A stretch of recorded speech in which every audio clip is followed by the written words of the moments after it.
and South Wales. I think along the south coast of England, it'll stay fairly cloudy for much of the day, with likely to see further outbreaks of rain just running from west to east. So a bit damp and drizzly here.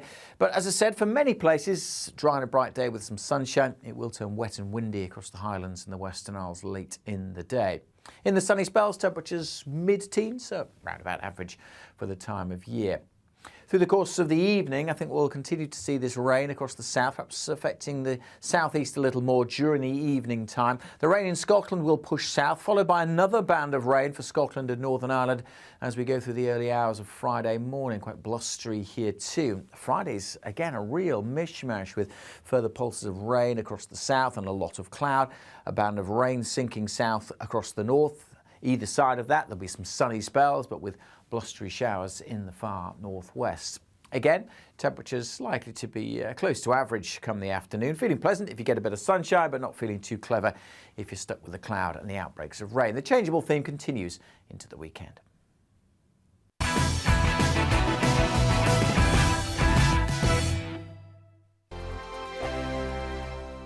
Weekday afternoons on GB News, we've got the whole of the UK covered. From 12 to 3, it's GB News Day with me, Mark Longhurst. And me, Gloria Di Piero. You'll get the very latest on everything that's been going on across our great nation. And from 3 till 6, watch out for GB News Live with me, Patrick Christys. I'm not here to mess around. With all the biggest topics and guests, you will always be up to date. GB News Day and GB News Live from 12 p.m. Only on GB News. The People's Channel, Britain's news channel. Hello there, it's Eamon Holmes here from Breakfast on GB News. We're not just on your television and your screens, you know. We're on DAB plus digital radio, so you can listen to your favourite shows on the move. If you've not yet listened to GB News Radio, it's very simple. We're on your radio player and TuneIn apps, on your smart speaker, phone or tablet, or online at gbnews.uk. Take us with you wherever you go. GB News Radio. You never have to miss a moment of the People's Channel.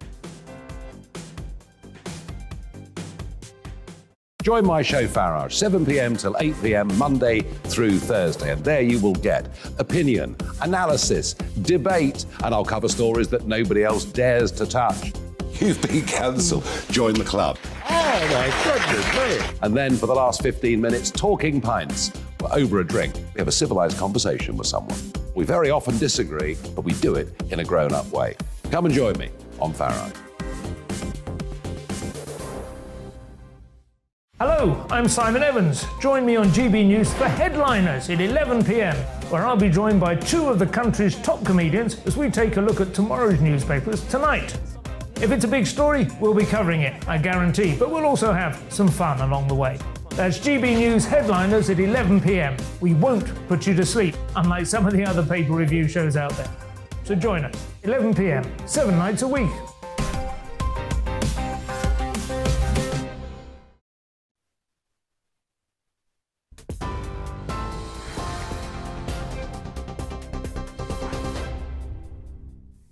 Good evening. In a moment, headliners first. The latest news headlines from the GB newsroom.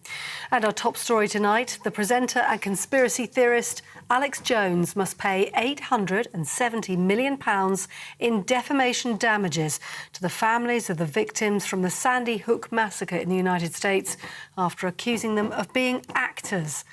The conspiracy theorist claimed the mass shooting in 2012, where a gunman killed 20 children and 6 staff members, was staged as part of a government plot to take away Americans' guns. Mr. Jones has vowed to appeal the Connecticut ruling. He was already due to pay families more than £44 million from a similar case in Texas. Well, here the Prime Minister says she's absolutely sticking to her pledge not to cut public spending as she continues to defend her government's economic plan. Liz Truss fended off questions from the Labour leader at her first PMQs since the Chancellor unveiled his mini-budget last Friday. Sir Keir Starmer labelled Kwasi Kwarteng's plans as madness and said it had sent the economy into turmoil. He called on the government to reverse what he called the kamikaze budget. And the Bank of England has confirmed the emergency bond buying scheme will close this Friday. Pension funds will need to find billions of pounds before the end of the week to make sure they can withstand market turmoil. The bank had been forced to intervene amid the continuing fallout over the Chancellor's mini-budget. The Metropolitan Police Commissioner has expressed his frustration at environmental protesters and their campaigns held in London in recent days. In a post on social media, Mark Rowley said more than 200 officers were involved in protests held in the capital every day. He wrote there'd been 338 arrests in the last 11 days alone. Earlier today, Insulate Britain and Just Stop Oil campaign groups staged protests outside Parliament and Downing Street. Detectives looking for a woman who went missing 3 years ago have now launched a murder inquiry after finding human remains. 19-year-old Leah Croucher was last seen on CCTV walking to work in Milton Keynes in February 2019. Thames Valley Police are searching a property where items belonging to her, including a rucksack, have been found following a tip-off from the general public. It says specialist teams will remain at the property for a significant period of time. The Ukrainian president has appealed for almost £50,000 in funding to help rebuild his country following months of Russian bombardment. Volodymyr Zelensky has made a fresh appeal to international donors to each increase their financial support by that amount, saying the money's needed to rebuild critical infrastructure like schools, hospitals and houses. Well, earlier, the mayor of Kyiv said the Russian president is deliberately targeting civilians.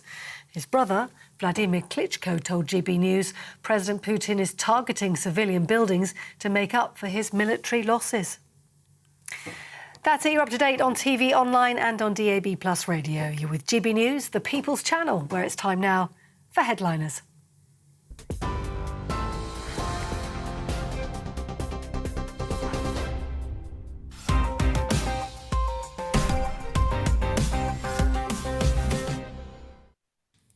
Hello, welcome to Headliners. I'm Simon Evans. Tonight we'll just have to make two with two comedians, little dog Leo Kearse and big dog Nick Dixon. There they are. Good evening, gentlemen. Hello. Are you braced and ready for our romp through the papers? Yeah, I'd just like to say that Zelensky isn't asking for £50,000 to rebuild Ukraine. I mean, I know things are cheaper in Eastern Europe, but not that much cheaper. It's 50 billion. That is a very each £50,000 each. From each person in the UK? For each person in the Ukraine or from each person in the United Kingdom? I don't know. I can't imagine that we're being expected to single-handedly foot the bill. I think we've been fairly generous so far, but that might start a grumbling. Anyway, let's take a look at tomorrow's front pages. I'm not sure those figures appear there. We start with the Daily Mail, who continue their campaign to distract us from the economy. Could Camilla have to swap her crown? Palace officials could scrap plans to crown the new Queen Consort with regalia containing a controversial diamond.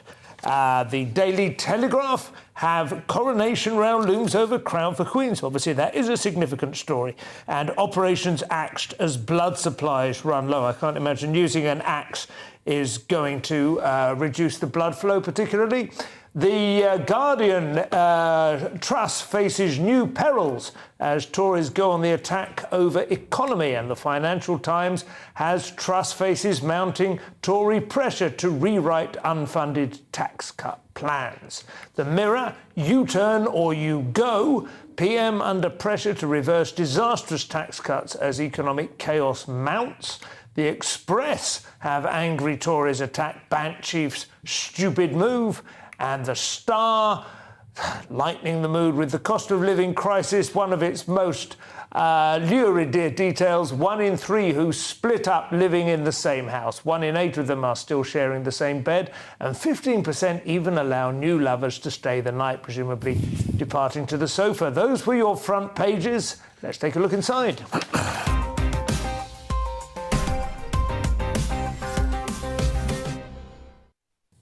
So kicking things off is the front page of the Thursday's Mirror with U-turn or you go, Leo. Yeah, so Liz Truss has tonight come under fire from all sides as even senior Tories laid into her botched handling of the economy. So the blundering Prime Minister, this is in the Mirror, so obviously they're going to paint it as badly as they can, but the blundering Prime Minister, pretty accurate to be honest, was urged to ditch her tax cuts for the rich bonanza as the financial crisis deepened amid fears for pensions, mortgages and jobs. And yet these tax tax cuts, I mean, they seem incredibly unpopular with the populists, who are the people who, you know, vote for political parties. So that's not good. Led to a record, you know, gap in the polls with Labour being way out ahead. They feed into inflation, which is disastrous for not just people, but for the government, because it means that the cost of servicing government debt is going to go up. Some of the tax cuts are good, like a cut in national insurance and a cut in income tax, I think is great, but some of them seem badly thought out, like a cut in corporation tax that wasn't even asked for. Why do you think that's bad?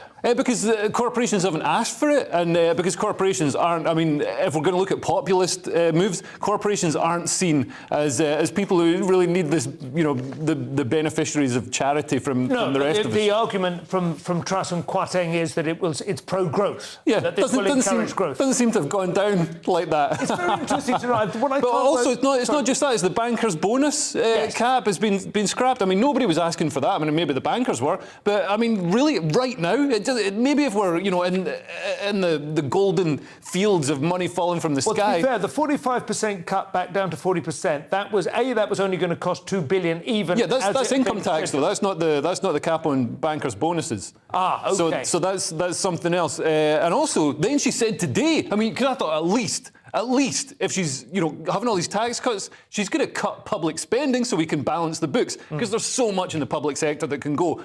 All of it can go, pretty much, just about. We just need roads and, you know, somebody can empty the bins once in a while. You know, the equality, diversity and inclusion departments, they can just go immediately and everything will actually function better. We can get rid of the Arts Council, we can scrap the BBC licence fee. I know that's not a government thing, but scrap it anyway. So, well, but I don't think that's going to be enough to solve the gilt yield problem and the interest rate problem, is it? There's more. We can get rid of Haringey Council. Do you think, I mean, do you get the sense that there was a panic in the markets, which there certainly was, and that created this massive surge in the lead in the polls? Yeah. The big problem is it was the lack of scrutiny, the lack of OBR scrutiny, all that, and that spooks the markets, right? And we saw it today. If you watch PMQs, I mean, Starmer was destroying us, so you know how bad it was. He's not the best at that, and he just kept coming back to what are you going to do about interest rates? Are you going to reverse your terrible mini budget? And she just kept saying, what about our energy price cap? And it just went back and forward like that in a fairly lame way. And it's funny you say even senior Tories are against it. They seem to be the people mainly against it. But even Peston was tweeting, I say even Peston was tweeting earlier that they're prepared to vote against her in a no-confidence vote, even if they risk losing their seats in the general election. That's how much the Tories are spooked. And really what Truss perhaps should have done in hindsight is just sort of continue the Boris agenda. Yeah. I mean, what she's gone for is what Dominic Cummings has called a faux incoherent Thatcherism. It's sort of, and some people call it cosplay Thatcher. It's Thatcherism, but without the pragmatism of Thatcher, which is why she presumably lasted so long. Well, you say Thatcher was pragmatic. The truth is her financial policies were extremely controversial in the first few years, and she would have been out on her ear if it hadn't been for the Falklands War. But they worked. No, definitely. Well, that's an argument. They worked. I mean, she revolutionised UK industry. I mean, you can't argue with that. We were having, but they were right in the thick of it. In 1981, they had like 2 years to turn it around, and it was going very, very badly wrong. And then, Galtieri invaded the Falklands. Well, it was very lucky for it. Well, it was lucky. She took a courageous decision. The one thing I am not entirely... I mean, the OBR thing, I think, was an error, but it was only brought in 20 years ago, the OBR, and it was specifically brought in order to minimise the damage that Labour governments could do, of course. That was the irony of it. Yeah, but people are worried about how they're going to fund all the... they've got the so-called unfunded tax cuts, the 45 billion, etc. And the Thatcher question is really interesting. It's like, if Thatcher was around now, would she be too shrewd to sort of do this? Or are we in a time when this kind of economics is just too much of a break from where we've been because we've drifted so far left? You could argue that. Yeah. But Boris got in on a sort of mandate of get Brexit done, which now becomes benefits of Brexit. Most people still want the NHS, and they want funding and reform, which Wes Streeting just tweeted about. And they want a sensible immigration policy, and they want possibly a sort of Cummings-esque science and technology investment, whereas Truss hasn't said anything about that. She's just said growth a lot. She hasn't really said where it's going to come from or how it's going to work. She's just banking on tax cuts working out. She says one thing, but this isn't a policy for growth. This is a policy for bankrupting the country. This is, we're racking up huge debts and actually making it harder to pay down those debts. Just to move on, but within the same field, Telegraph economic woes, Nick, as well. Continuing on the same line. Yeah, so they've gone with UK economy shrinks unexpectedly as recession fears return, and they're talking about the GDP has dropped 0.3% this month. That's from the ONS, but that's only the monthly unrevised figure. The yearly figure is really more important. And Yale Selfin, an economist, is speculating 1.6% it could go down in 2023. And really, the story here is really, I don't think the number itself isn't that important. It's more the symptom of the sort of wider macro picture. Obviously, we're in post-COVID still. Obviously, lots of people would cite Brexit as a problem. We're in the war as well. And you've got the cost of energy has gone up. It was going to go up anyway following the reset following COVID. Now, obviously, the war's pushed it up. And that's a big problem. Initially, we came out of COVID quite hard and fast, didn't we? Compared to other European countries, we had quite a swift rise and a bit of a sort of easing off now. But now and we've got the mini-budget problem. We've got the fact that, as George Lagaris is saying here, that we're an open economy, so we're going to be hit more by this, probably more than people like China, you could argue. And someone's trying to find a positive here, Grant Fitzner at the ONS, saying that, well, we've sort of done well in professional services like lawyers and accountants and architects. That's really just a description of our economy. You know, we do well at services, but we don't really make anything. So we're doing OK there, but not Although in general. worryingly, you know, the one thing that should be doing well is oil and gas, seeing as, you know, prices have been surging. But even that plunged, production plunged more than 10%. Well, the irony is their costs are high, and so they're very expensive. They're getting big revenues, but they're paying high costs. The irony is the ones who are doing well out of it, the sustainable energy sources, because they are able to peg their prices to the... But the one thing I saw that was a little bit worrying is the arts and entertainment sector contracted by 5%. Oh, that's great. I'm not sure whether we're in that still, are we? Not so far in tonight's show. Let's make sure we're not entertaining or indeed artistic. Anything that hurts most comedians is good. Oh, yeah, absolutely. Absolutely. But I mean, I suppose there's always a lot of projections, there's a lot of forecasts, there's a lot of speculation. It's very hard to see what the real picture is until you're through it and out the other side. But I don't know that it quite feels like a recession at the moment. It feels much more like there's that people are worried about what's coming down the tracks in terms of winter costs.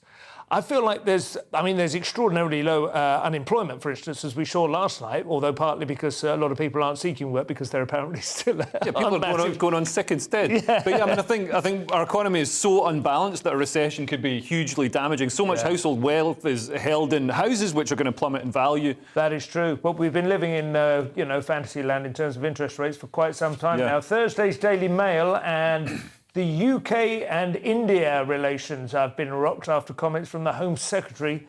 Yeah, so Britain's key trade deal with India is in danger of being scrapped by Delhi after comments by the Home Secretary about Indian migrants That's in the New UK. Delhi rather than a Delhi. It's the one in India. I assume it's the capital. I'm not totally sure.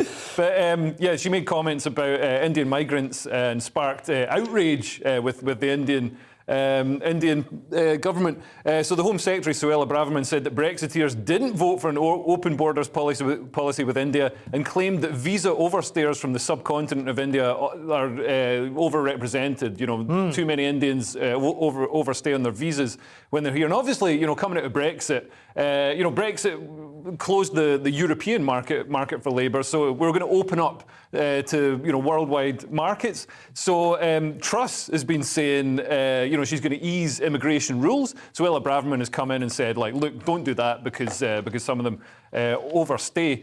And this has kicked off a problem with the Indian government. But this is the thing with immigration. Like, if you vote Tory, if you've got a Tory government, they want high immigration because they want uncapped labour, cheap labour for their businesses, and if you vote Labour, they want uncapped immigration because they vote Labour. So, there's nobody to vote for if you want borders to be controlled. No, you're going to get that one way or the other. I suppose it's the quickest way to growth, to be fair, isn't it, immigration, because people arrive fully ready to work. You know, it's not a long-term strategy. Yeah, you don't have to wait until... It's not like having children when you've got to wait till they get to 21, and then they don't even want to do the work because they can fast go and food, sit. Isn't it? Instead of totally. Cooking, well, it's like steroids. It's like steroids for the economy. So you get this shot in the arm that gives you, all this growth, but then you've got, your liver turns to purity. I mean, it may just be possible that this will all work out, but it is striking just how tiny the amount of export business we get with India. It's something like 1.7. I'm looking through the figures for it. It's something like 1.7% of our import-export arrangements are with it compared to, you know, it's less than the top 6 European countries, even post-Brexit. Yeah, it's supposed to be one of the benefits of Brexit, but yes, I see what you're saying. Yeah. Yes, this is Braverman going a bit off message again and causing trouble. It's a bit like when Boris made those comments and then it led to Nazanin getting in prison for longer, remember, which seemed like a bad thing before we found out what she was like. But because Isabella Braverman can say this to some degree because she has Indian origins. I mean, imagine if she didn't. But she's slightly overplayed that hand, I think, that card a little bit. She's from Goa, though, which is different. It's Portuguese. Oh, I see. So she shouldn't be saying this at all. Anyway, but yes, she's gone a bit off message. She's causing problems with trade. But yeah, the weird thing about Brexit, you want to have this trade with India, but then do you want this amount of immigration? So, and I think it's bigger than that. I mean, the whole relationship between India and the West is changing because India has seen an opportunity to sort of buddy up with Russia, gets a lot of its military equipment from Russia, and gets a lot of its oil from Russia now as well, at a cut price because Russia can't sell it anywhere else. Well, they abstained from the vote in the UN recently about denouncing Russia, India and China. Interesting. Thursday, Sun.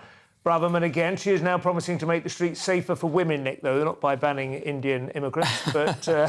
I wouldn't like to suggest that. This is street harassment of women could be made illegal in months under new plans that the Sun's gone with. And it's...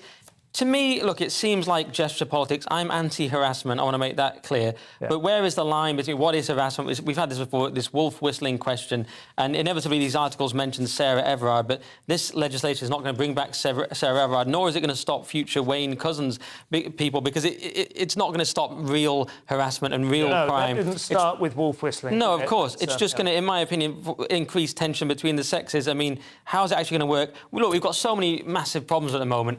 I just feel like this is one of these things politicians do. They throw this out as a little bit of meat. But if the police have no time to investigate burglaries or any number of other serious offences, what the hell are they going to fit this into? Yeah, you do want more police on the street for general crime, but you want less vague legislation. This stuff. Well, you want less vague laws that police. They waste all this time on tweets. Yeah. And now this will be another thing they can waste time on. This is like a tweet in real life. Somebody wolf whistles. What we need is more Gillette-type adverts where men are shown restraining other men, and I think there is. I mean, obviously, it's great to be one of 3 men discussing this. But women do get a lot of grief. Sometimes even the ugly ones. So there does need to be something done about this. Yeah. I think it's a sort of positive step. But the thing is, legislation like this, it can't really work. Stuff like this needs to be a cultural thing, a manners thing, and you can't really legislate against it because then it'll criminalise legitimate chatting up a woman or I disavow both your comments. The ugly women joke because it was mean, and the one about 3 men discussing it because that's identity politics, and I don't believe joking. In that. Look, ugly women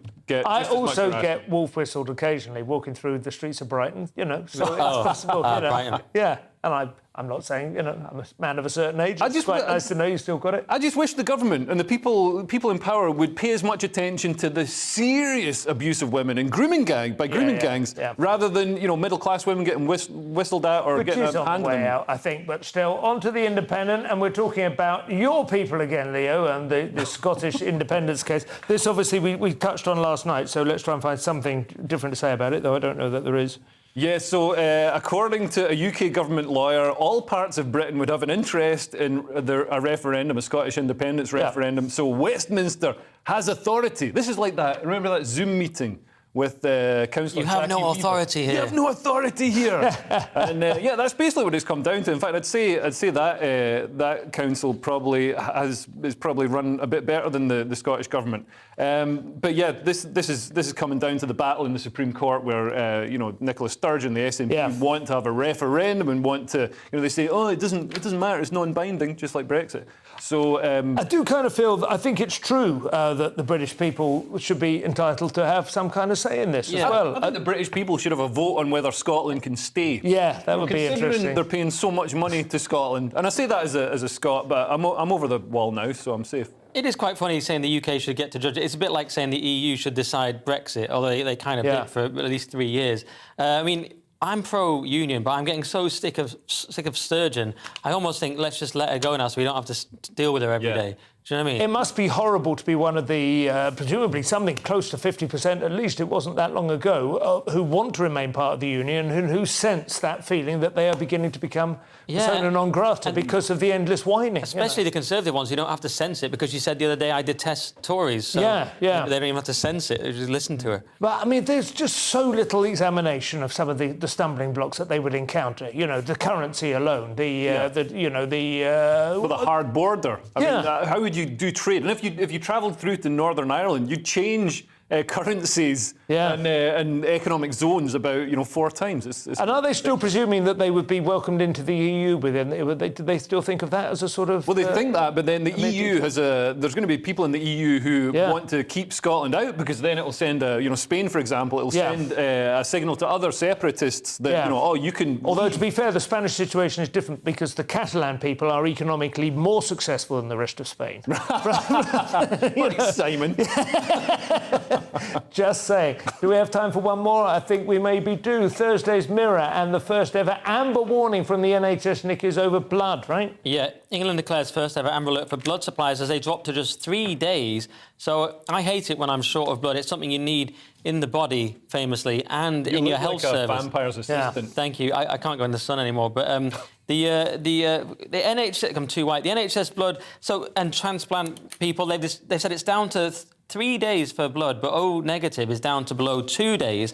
And this means people are having to postpone elective surgeries, sometimes quite important ones, to make sure blood is prioritised. Now, the question is why. They're blaming maintaining stocks in the wake of COVID, partly due to people not visiting centres. And they're also blaming shortage of staff in some cases. But I also remember quite a lot of rules discouraging blood being donated during COVID. Weren't there all sorts of rules? Like, you can only, if you're vaccinated and have 8 masks and stuff like that. I think there was a bit discouraging. I wonder if it is. It's probably suppressed it, hasn't it? Even if it's been, if that's passed now. And also now there's the thing that everybody's got, something in their blood. There's that, even if it's not something that has an effect on other people. What, you mean chips? Yeah. No, I mean, I think that just putting that idea into people's minds, and then, in the past we've seen scandals like the infected blood inquiry, so... it might simply be that people have had enough of needles lately, I suppose. Just generally, you're seeing the inside of hospitals more than they like to. I just remember Peter Hitchens tweeting about it, saying, I'm trying to give blood and they won't let me due to all sorts of nonsense rules in that period. I need to check what they were, but I feel like they made it difficult. And of course, in general, people would have been coming in less in general, which they're admitting. So that's another cost of lockdown that we didn't think about. Maybe if they offer better snacks at this point, Not just a digestive. Well, I mean, it's quite, if you get a decent, 4 or 5 biscuits and a proper... How are we going to fund this, Simon? You haven't figured out how we're going to fund it. Next blood type is B negative. Nice. We will be going into the break now. We will be coming up.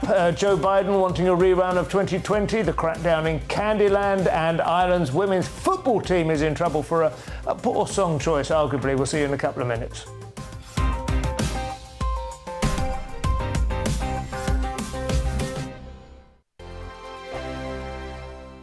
Weekday afternoons on GB News, we've got the whole of the UK covered. From 12 to 3, it's GB News Day with me, Mark Longhurst. And me, Gloria Di Piero. You'll get the very latest on everything that's been going on across our great nation. And from 3 till 6, watch out for GB News Live with me, Patrick Christys. I'm not here to mess around with all the biggest topics and guests. You will always be up to date. GB News Day and GB News Live from 12 p.m. Only on GB News. The People's Channel, Britain's news channel. Hello there, it's Eamon Holmes here from Breakfast on GB News. We're not just on your television and your screens, We're on DAB plus digital radio, so you can listen to your favourite shows on the move. If you've not yet listened to GB News Radio, it's very simple. We're on your radio player and TuneIn apps, on your smart speaker, phone or tablet, or online at gbnews.uk. Take us with you wherever you go. GB News Radio. You never have to miss a moment of the People's Channel.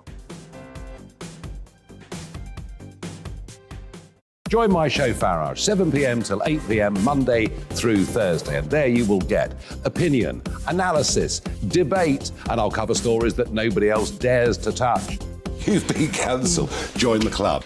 Oh, my goodness me. And then for the last 15 minutes, talking pints. We're over a drink. We have a civilised conversation with someone. We very often disagree, but we do it in a grown-up way. Come and join me on Farage. Hello, I'm Simon Evans. Join me on GB News for Headliners at 11 p.m, where I'll be joined by 2 of the country's top comedians as we take a look at tomorrow's newspapers tonight. If it's a big story, we'll be covering it, I guarantee, but we'll also have some fun along the way. That's GB News Headliners at 11 p.m. We won't put you to sleep, unlike some of the other paper review shows out there. So join us, 11 p.m, 7 nights a week.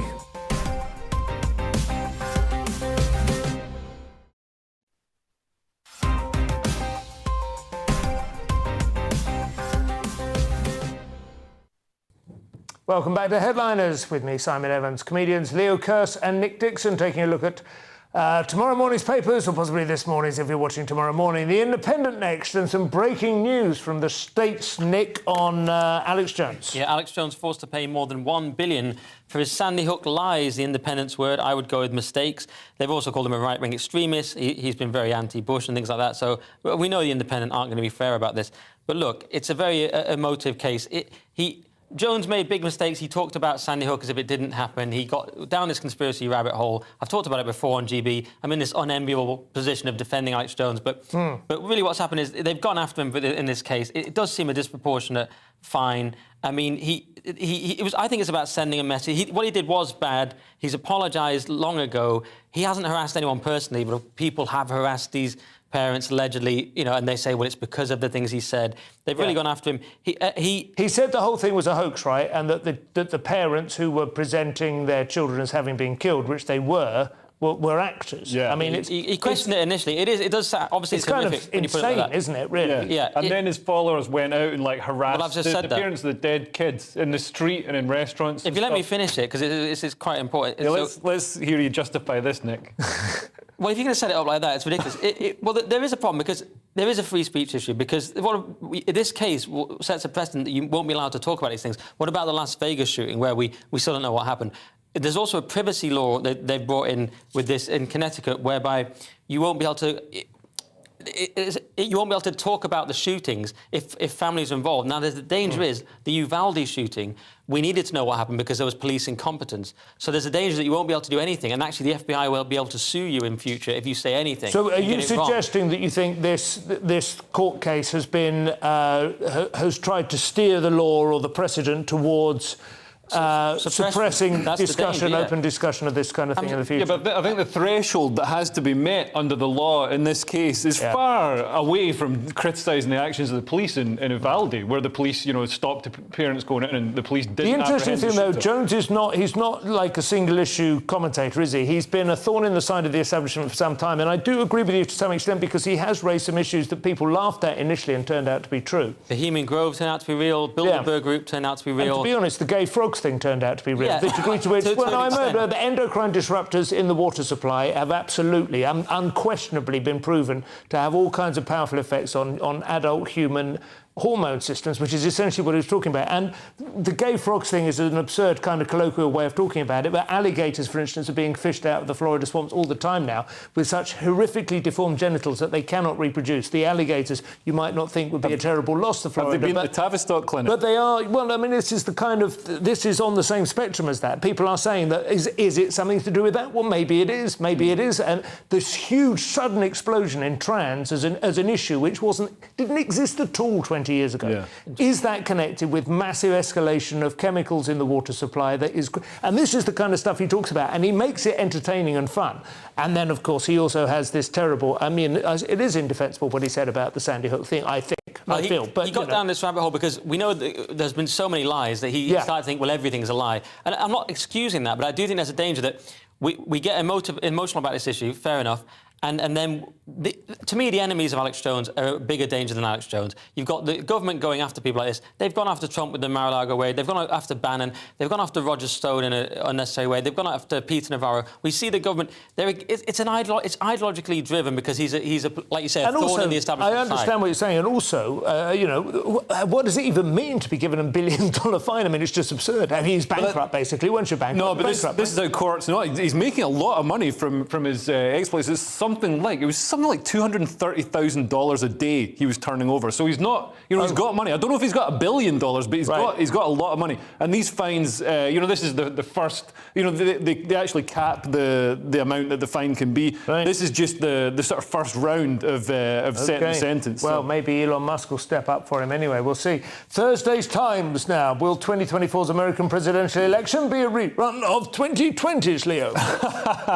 So Joe Biden will seek a second term if Trump stands again. So it will be a rerun. It would be absurd. It would be absurd. The campaign will just be the pair of them on life support machines trying to pull each other's plugs out. Are you my son? yeah. So one of them's Joe Biden's 80. Next month. He's 80 next month, and Trump is 76. To be fair to Trump seems a lot more vital than Joe Biden. Joe Biden, he might already be dead. It's sort of like a remake of Weekend at Bernie's. People, Democrats were saying repeatedly during the Trump administration, they were going, oh, he's slowing down, he's not all there, he's lost his marbles. Biden is like way worse than that. It's really embarrassing. And it's sinister because you know that Biden isn't in charge. Yeah. He's just reading off a teleprompter, and all his policies, because of that, are far too left-wing for even the Democrats. So, all his, waiving student loans, all his identitarian politics, his green policy and stuff like that.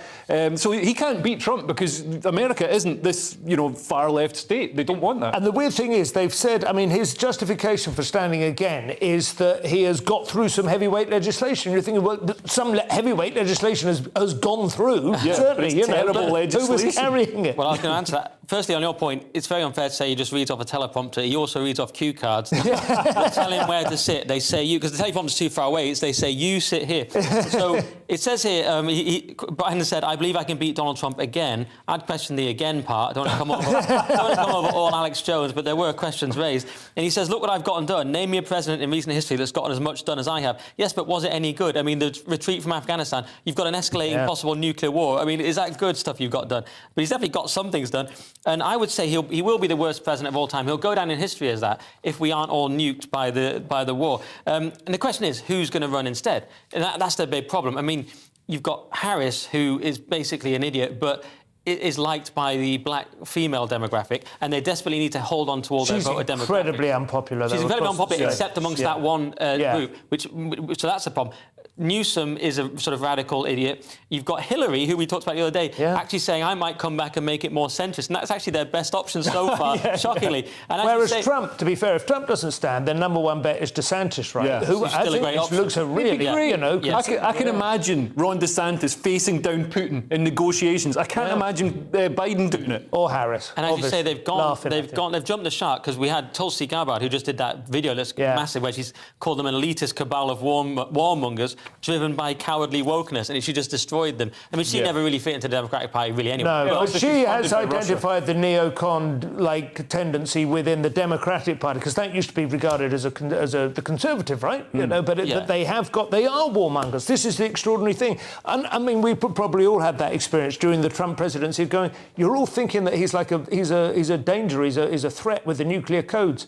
I'm just seeing a massive de-escalation of American military aggression. That de-escalation actually causes more aggression from other countries. So Putin felt that he could invade Ukraine. Because of Trump? No, because of Obama. No, you're agreeing. You're agreeing with Sam. He's saying when Trump was in, that kind of thing didn't happen. That didn't happen. You just saw him simmering down the actual aggression. Well, his rhetoric was aggressive and grandstanding, but as a consequence, everything calmed down. North Korea de-escalated. We didn't have a problem with Russia. He did one thing in Syria, and that was about it. But we're coming to the end of Pax Americana now. Everyone seems to have agreed that. And there's a massive geopolitical shift. I just don't think Biden is remotely up to keeping up with it. I totally disagree on that. The American economy is motoring on. China's is failing. No, I'm not saying America's economic or even military power. I'm just saying the era of the post-war, the degree to which Europe has been a vassal state of America, just looked after, safely nestled into its armpit. I think Ukraine has given that a shot in the arm, to be honest. OK, well, it'll be interesting to see how that plays out. Nick, this is you, the Ireland's Celtic Symphony, causing controversy at a football match. Yeah, Ireland women's footballers sing pro-IRA song, and funnily enough, this hasn't gone down that well. Footage has come out of them singing "Ooh-ah up the Up the Ra. Up the Ra, yeah. I don't want to get it wrong and offend people in Ireland. That's one of my I always thought it was pronounced IRA as well, but apparently it's IRA. Yes, well, while we're doing this, Jamie Finn told RTE or RTE Sport, if we're doing Irish pronunciation, that the team was sorry for this lapse in judgment. It's being called a lapse in judgment.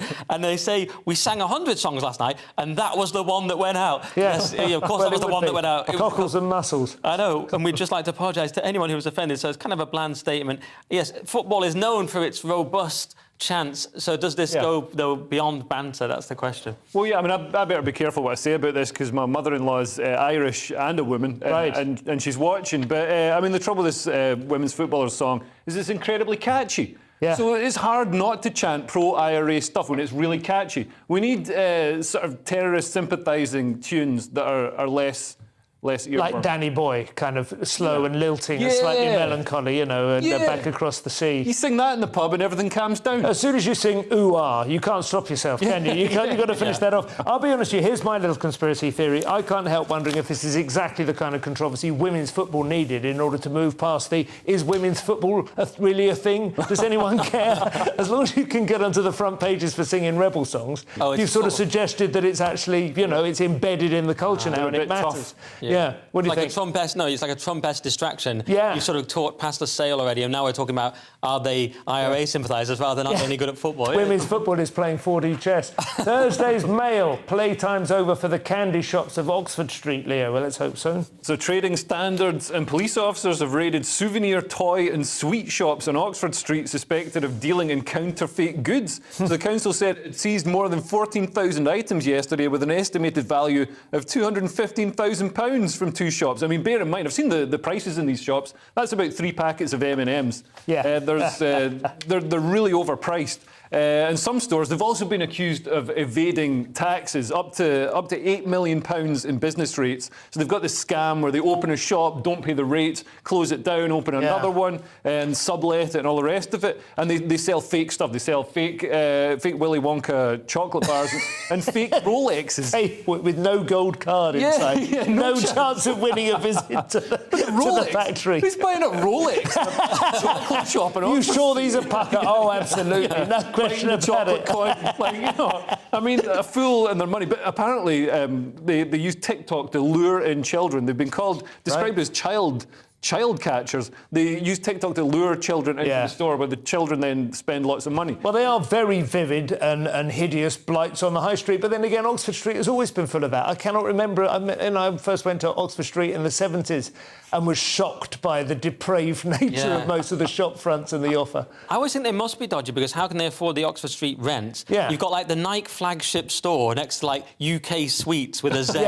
How are you affording it? And much busier. Yeah. And it sort of reminds me that there's a Christmas tree shop near where I live, and I'm like, you can't make a viable business off just Christmas trees all year. So people are suspicious of that shop as well. Well, it's like cash converters, and I don't want I make it clear this is just my kind of impression of cash converters. I have no evidence but I always look at the second-hand goods, and you might wonder whether they aren't being fenched. But let's assume they've come there legitimately. They're really overpriced. I mean, they're like almost full price for a 3-year-old iPad or a Yamaha keyboard. Yeah. It has that kind of wit. You're kind of thinking there's something to the business model I'm not quite getting here. I don't know what it is. Think it's going to be cheap because it's a cash converter. And then they get in, so they buy it, and they don't realise it's cheaper on Amazon. Yeah, exactly. And you actually get a contract with it and everything else. But I do wonder sometimes with these things, well, obviously this is the case with these people. It's small beer, isn't it? 215 grand's worth of vapes and fake Gucci phone cases. I mean... Yeah, but I think it's all this, the illegal goods and the £8 million in business rates. That's what they're really worried about. Yeah, it's always the back. The Guardian next. Cracks are appearing in the Iranian regime, Nick, it appears. Yes, this is interesting because we've talked a lot about how the protests are being very effective and people have lost their fear and they want freedom. But this is Ali Larijani, who's a sort of senior political figure, and now he's even saying it. He's saying that he's admitting that it's not just coming from US and Israel, which Khomeini claimed. He's saying we need to treat the hijab in a less draconian way, essentially. And he's sort of a carrot approach rather than a stick. He's saying we need more tolerance. He's saying that prior to 1979, the hijab was not encouraged, but people just wore it voluntarily. He's saying that we're going to totally overreact. He actually compares it to having a naughty child and just sort of, I can't remember, I need to find his analogy, but he's basically saying that they've massively overreacted.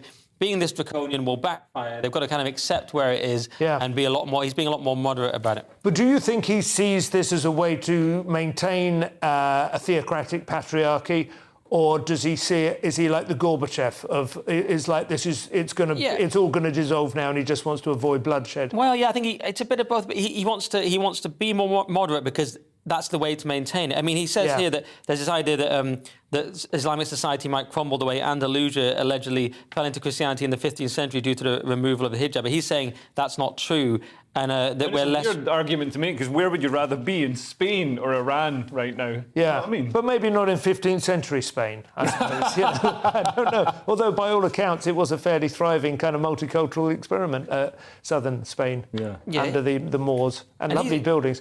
He was also kept out. His position was also held down by political intrigue. So he's sort of trying to probably position himself, say, hey, I'm the moderate, cool guy who's mildly less draconian. Vote for me in the future. It does feel like it can't last forever. They've had, 40 years, just over 40 years now since the Iranian Revolution. And prior to that, it was a pretty liberal, pluralist kind of state, wasn't it? And you can see with what happened in the Catholic Church in Ireland, which has lost a lot of its power, and a lot of people have stopped attending. And it's because people just had a terrible time. People, there's abuse, there was just maltreatment, and people speak to each other, and just the word of mouth spreads. And it's the same in Iran. Everybody in Iran has had a terrible time, or knows somebody who's had a terrible time with the morality police, and everybody's having a terrible time under this, despotic regime that makes the SNP look semi-competent. And it's 40 years, as I say, since it was obviously a reaction against US hegemony, wasn't it? They installed the Shah, they had everything their own way, they were funneling out the oil or whatever. That's 2 generations. You can't sustain a theocratic hell on like a memory of what came before it. Do you know what I mean? A lot of repressive regimes do continue. I mean, look at North Korea, for example. That is true, but my God, they shore that up, don't they? Coming up, Damien Hirst burning his own art, an art dealer conning Princess out of their money, and we talk about the brain, rat brains and goldfish brains. That's all in the final third. It sounds like it's going to be the most interesting of the 3. See you shortly.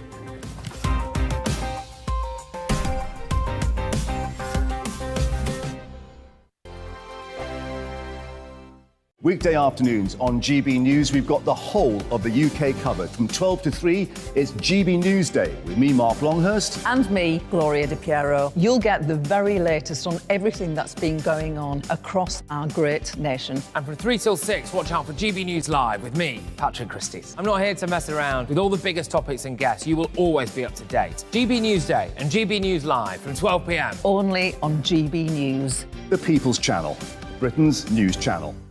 Hello there, it's Eamon Holmes here from Breakfast on GB News. We're not just on your television and your screens, We're on DAB plus digital radio, so you can listen to your favourite shows on the move. If you've not yet listened to GB News Radio, it's very simple. We're on your radio player and TuneIn apps, on your smart speaker, phone or tablet, or online at gbnews.uk. Take us with you wherever you go. GB News Radio. You never have to miss a moment of the People's Channel.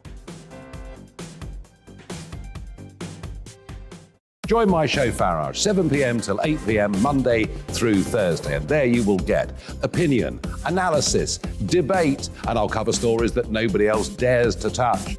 You've been cancelled. Join the club. Oh, my goodness me. And then for the last 15 minutes, talking pints. Over a drink, we have a civilised conversation with someone. We very often disagree, but we do it in a grown-up way. Come and join me on Farage. Hello, I'm Simon Evans. Join me on GB News for Headliners at 11 p.m, where I'll be joined by 2 of the country's top comedians as we take a look at tomorrow's newspapers tonight. If it's a big story, we'll be covering it, I guarantee, but we'll also have some fun along the way. That's GB News Headliners at 11 p.m. We won't put you to sleep, unlike some of the other paper review shows out there. So join us, 11 p.m, 7 nights a week.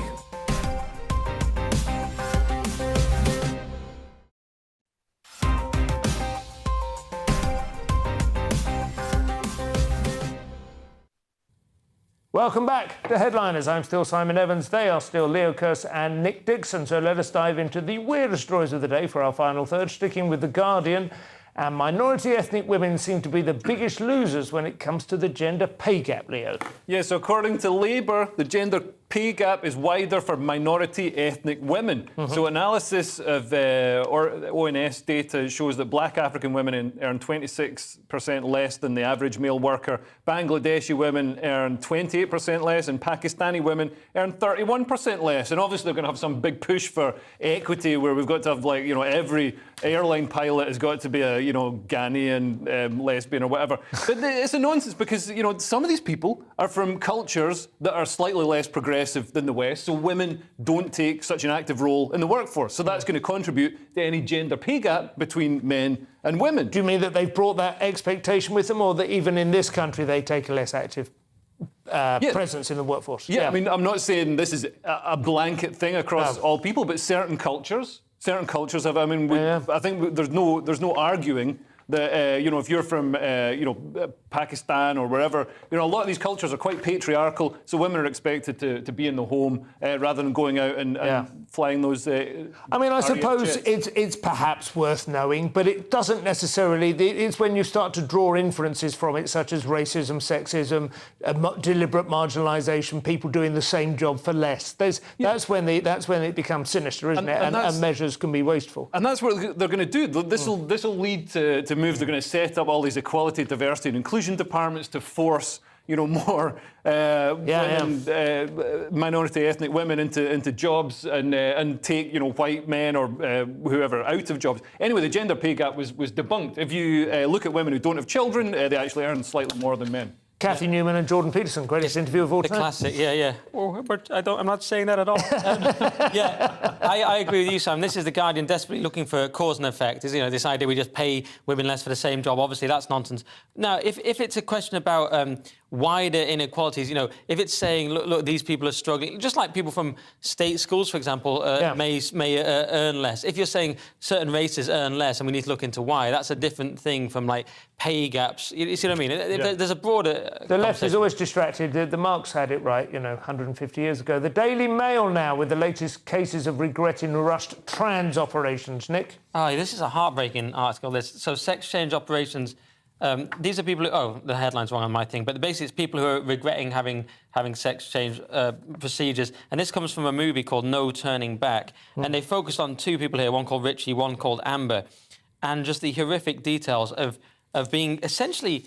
I'm not going to say coerced in case I get in trouble, but... Forced. Yeah. This Richie person here had just 3 appointments in 2 days and was told... this surgery was suggested, and he was saying, I'm not really sure.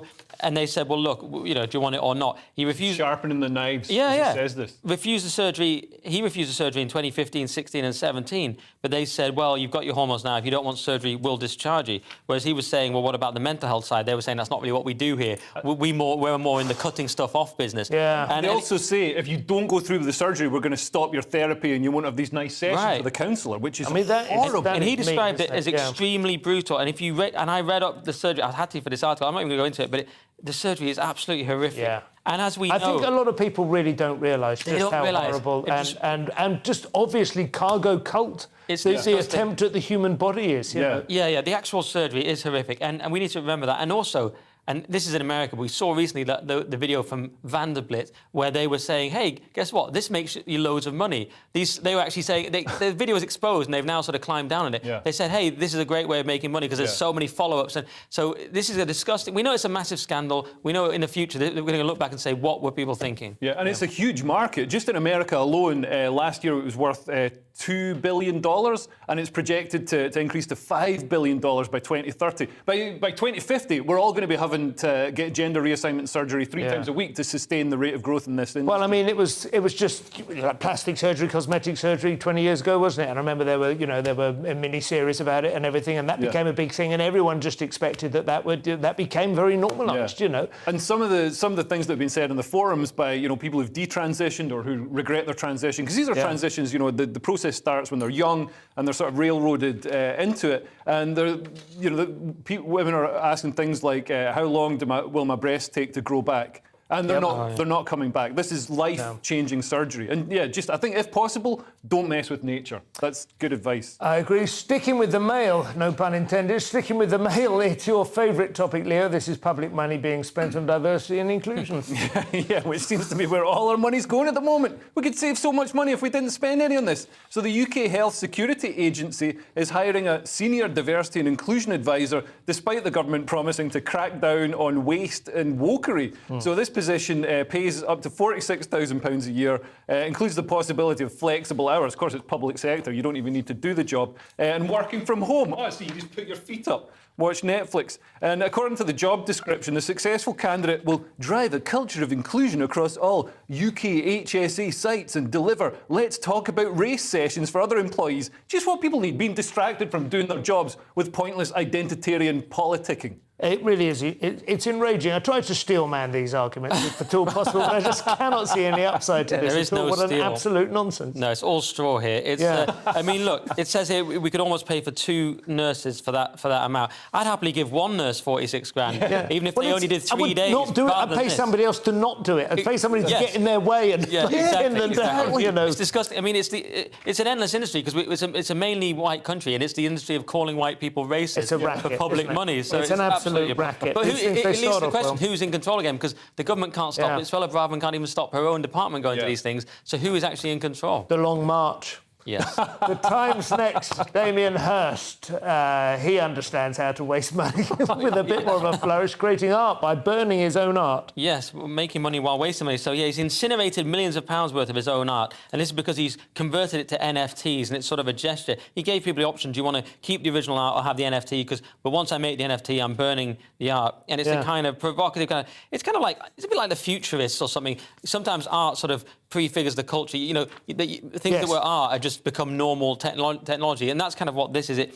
And it makes you think about it. Of course, that's what art does these days, ever since Duchamp's urinal. Yeah, it's a thing that could be more easily accomplished with a couple of sentences. Yeah, exactly. You know, just like a crossword clue or something. Yeah, exactly. I mean, it used to be that it had an imminent quality of, you know, usually beauty or some aesthetic value. Now art's just a... Sorry to get all highfalutin. You've probably seen Scruton's Why Beauty Matters. The 2 strands of art are really Why Beauty Matters Scruton versus Robert Hughes's The Shock of the New. Yes. And this is very much shock of the new stuff. We've been in shock of the new for a long time.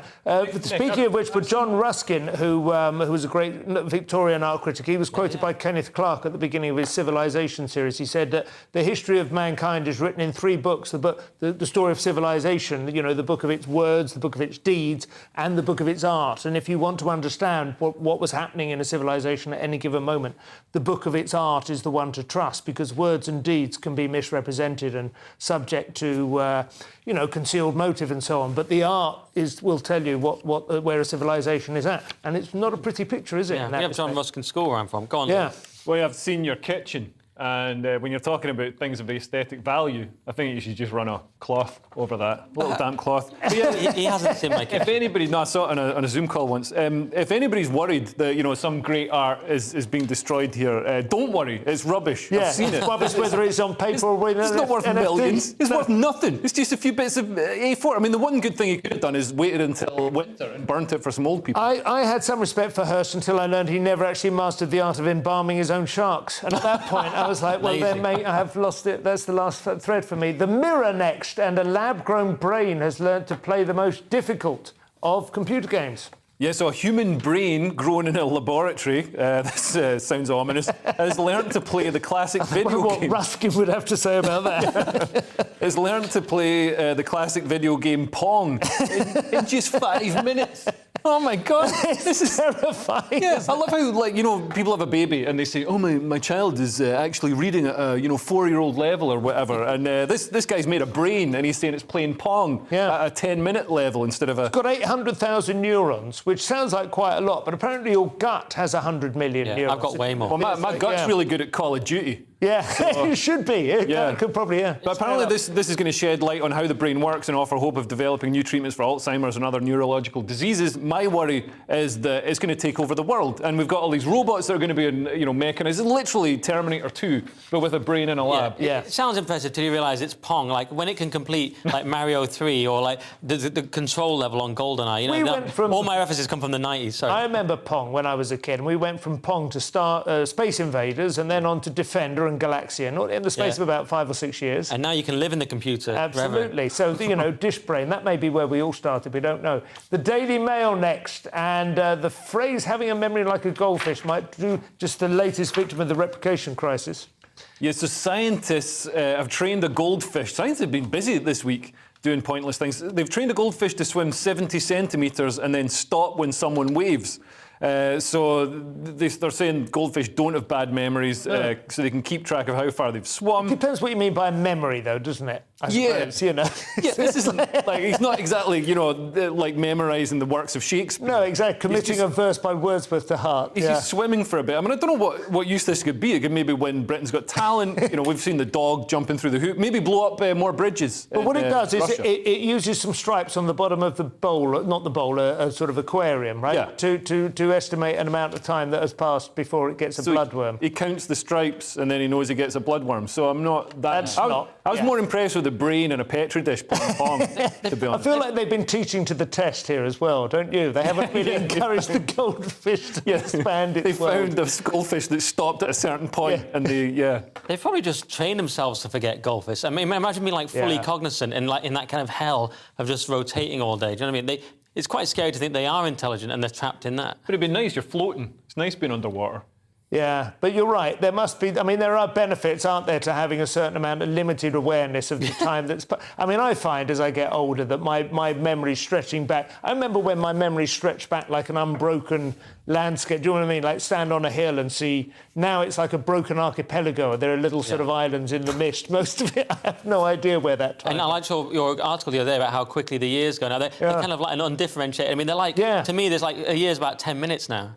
It's true. Well, that is all we have time for. Who knows where the hour went tonight? Thank you to my guests. Don't forget to check out tomorrow's show, hosted by Andrew Doyle and featuring the legendary John Cleese. In the meantime, I've been Simon Evans. I've been joined by Nick and Leo. Thank you very much, gentlemen. I will see you again next week. All the best. Good night.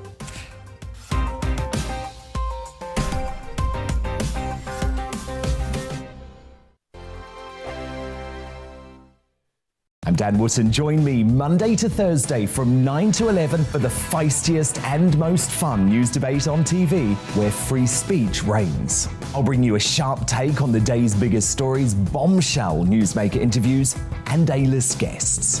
And I guarantee you, no